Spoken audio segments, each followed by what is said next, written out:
کہ انسانی شکل میں درندے کھڑے ہوئے.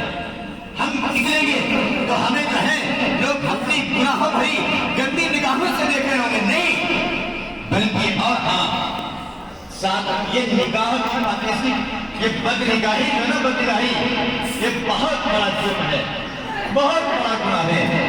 ہم جس وقت موبائل چلا رہے ہوتے ہیں، ہماری مائیں اور بہنیں گھروں کے اندر سیریل دیکھ رہی ہوتی ہیں، ٹی ویاں دیکھ رہی ہوتی ہیں، موبائل اسکرین پر بننے والی ہیروئن کی جو ہے وہ ایکٹرز کی فلمی تصویریں دیکھ رہی ہوتی ہیں. اب وہ اس وقت انہیں لگتا نہیں ہے کہ یہ گناہ کے کام ہے، کیونکہ لذت مل رہی ہوتی ہے، اس وقت میں لذت حاصل ہو رہی ہوتی ہے. نگاہ کی پاکیزگی آپ جانتے ہیں یا نہیں جانتے ہیں؟ ہم نے گزشتہ سال بھی اس واقعے کی طرف اشارہ کیا تھا. خواجہ غریب نواز رحمۃ اللہ تعالیٰ علیہ پر جس وقت میں ہندوستان کے اندر انہوں نے قدم رکھا تھا اور ان کو پیچھے جب جادوگروں کو لگایا گیا تھا تو یہی کہا گیا تھا کہ ان کے اوپر جادو کیا جائے، ان کے اوپر جادو کیا جائے. تو کئی ایسے افراد جو جادو میں ماہر تھے خواجہ غریب نواز پر اپنا جادو چلانے کی کوشش کرتے تھے. اس وقت بھی ان پر جادو نہیں چلتا تھا.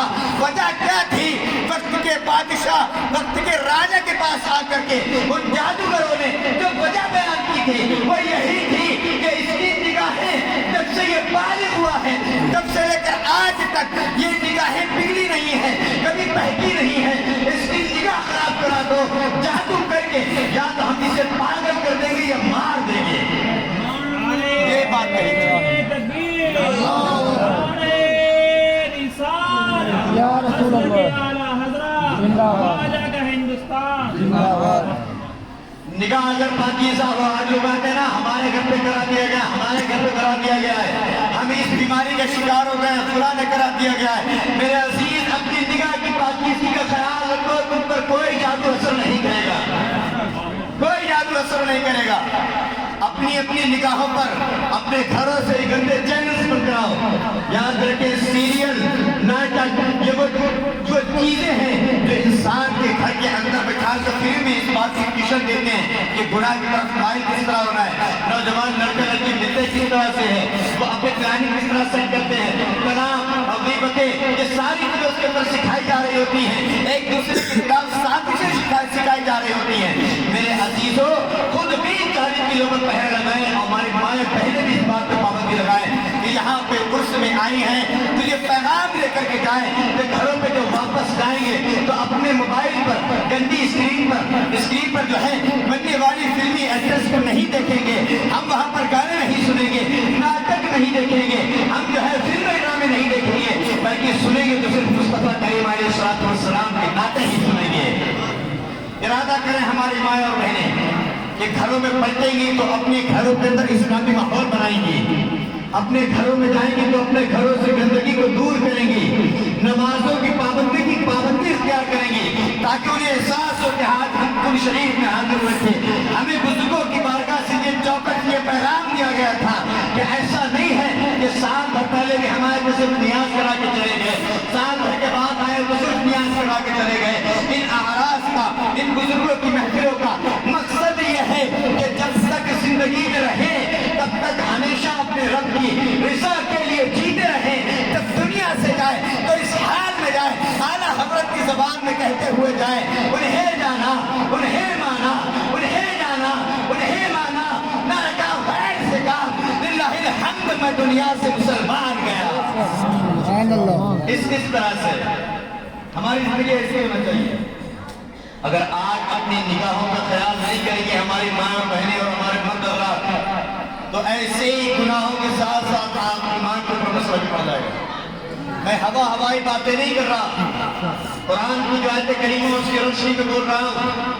کیا کہا تھا؟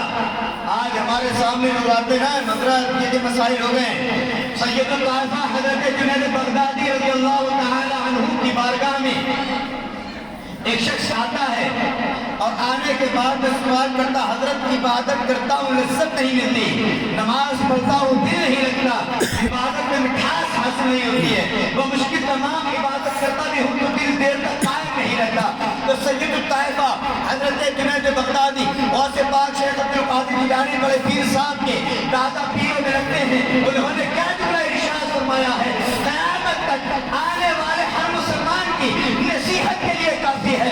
آپ نے ارشاد فرمایا ایسا لگتا ہے تو نے کسی زنا کرنے والے کی آنکھوں میں جھانک لیا ہے، اس لیے تمہیں آج تیری عبادت سے لذت کو چھین دیا گیا۔ ایسا جملہ ارشاد فرمایا، کسی زانی کی نگاہوں کو دیکھ لیا ہے تو تیری عبادت سے مٹھاس اٹھ گئی ہے۔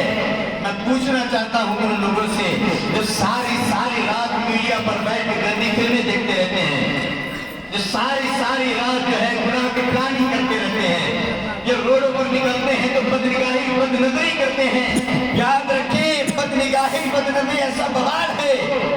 نبی پاک صلی اللہ علیہ وسلم نے ارشاد فرمایا کہ بد نگاہی کرنے والے، غیر محرم کو دیکھنے والے، قیامت کے دن ان کی آنکھوں میں پگھلا ہوا شیشہ ڈال دیا جائے گا۔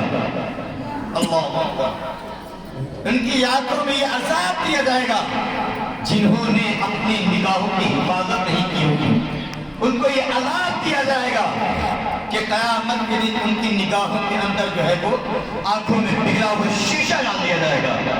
صرف مردوں پر یہ پابندی نہیں ہے کہ وہ اپنی نگاہیں نہیں رکھیں، عورتوں پر بھی یہ پابندی ہوتی ہے کہ غیر مرد کی طرف نگاہ نہ کریں، غیر مرد کی طرف دیکھے نہ، اس کی طرف مائل نہ ہو۔ شریعت مطہرہ نے جن چیزوں کی پابندی لگائی ہے نا، ایک مرد ایک عورت کے معاملات رفتار اندازی کے مسئلے میں، اگر کسی عورت نے کسی مرد کو حکم دیا، سلام کیا ہے، تو شریعت اسلامی کا قانون یہ ہے کہ مرد بہت ہلکی آواز میں جواب دے گا، اتنی ہلکی آواز میں جواب دے گا کہ عورت اس کے سلام کا جواب سن نہ سکے۔ اور عورتوں کو یہ حکم دیا گیا ہے، 22ویں پارے کی شروع کی آیات پڑھیں، آپ کو یہ سارا ترجمہ مل جائے گا، جس پہ رب نے فرمایا کہ مردوں سے اس انداز میں میٹھے نرم لہجے میں بات نہ کیا کرو، ایسا نہ ہو کہ ان کا دل فطرے میں مبتلا ہو جائے۔